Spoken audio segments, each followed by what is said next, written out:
Question number 38 देखते हैं अब हम। क्वेश्चन नंबर 38 आपका ये बहुविकल्पीय प्रश्न है।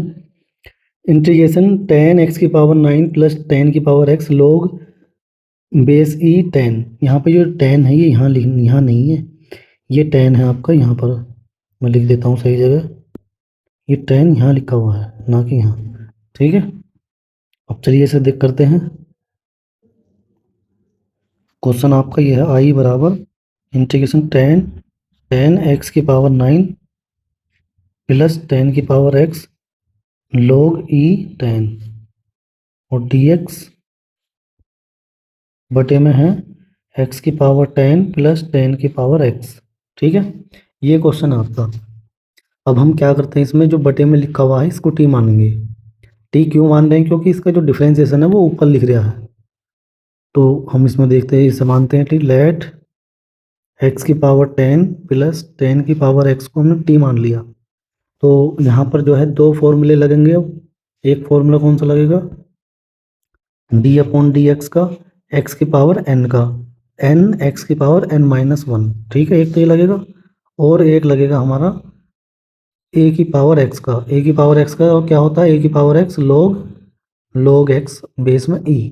ठीक है, ये दो फॉर्मूले यहाँ हमें लगाने हैं। तो 10x⁻10 का हो जाएगा 10x⁻10-1 यानी 9 हो जाएगा, प्लस और 10x का हो जाएगा 10x log बेस में e और x। ठीक है, बराबर टी का हो जाएगा dt/dx। और यदि अब हम dx को इधर ले आएंगे तो ये आ जाएगा, ब्रैकेट में लिख देंगे सर, dx इधर आ जाएगा बराबर dt। चाहे तो dx की वैल्यू निकाल लो, चाहे इसके स्थान पर हम dt लिख सकते हैं। पूरे पे इस पूरे की जगह dt लिख सकते हैं और इसकी जगह हमें t लिखना है, तो रख देंगे इसमें।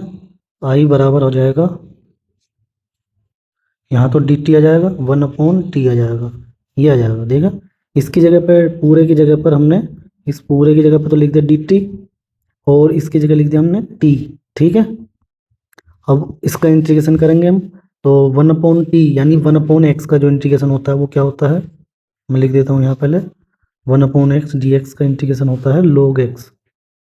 अब चाहे इसे मोड में लिखो। ठीक है, अब ये आ जाएगा तुम्हारा i बराबर log t प्लस c। अब हमें यहाँ से t की वैल्यू पुट करनी पड़ेगी, पुट कर देंगे। t बराबर, t हमने कैसा माना है, x⁻10 प्लस 10x को हमने t माना है। ठीक है, इसकी जगह पर हम लिख देंगे t की जगह पर i बराबर log x⁻10 प्लस 10x, ये आ गया प्लस c। ठीक है, तो ये इसका आंसर आ गया है, यानी कि जो ऑप्शन है आपका, ऑप्शन नंबर जो डी है वो सही हो जाएगा। log में सिर्फ एक ही लिख रहा है, वो भी d। अब देखो इसे और डायरेक्ट कैसे करना है। आई बराबर, क्वेश्चन आपका ये है 10x⁹ plus 10x log e10 upon x⁻10 plus 10x dx। मैंने एक फॉर्मूला यहाँ बताया है। फॉर्मूला क्या है, यदि नीचे कोई फंक्शन लिखा हुआ है और उसका डिफरेंशिएशन ऊपर लिख रहा है, ठीक है, तो उसे डायरेक्ट हम log में लिख सकते हैं, log f(x). अब चाहे इसे मोड में लिख दो या बिना मोड के। ठीक है, कभी मोड में लिख देंगे कभी नहीं। तो ये हो गया।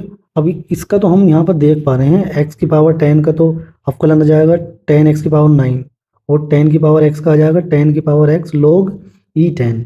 ठीक है, दोनों के डिफरेंशिएशन ऊपर लिखे हुए हैं, तो डायरेक्ट ही हम इसे ये फॉर्मूला लगाकर log में लिख सकते हैं, x⁻10 प्लस 10x और प्लस c। और log में भी एक ही आंसर दे रखा था आपका, वो भी ऑप्शन नंबर डी। ठीक है, तो ये करेक्ट ऑप्शन हो जाएगा इसका। दोस्तों ये क्वेश्चन यहाँ पर कंप्लीट हो गया है।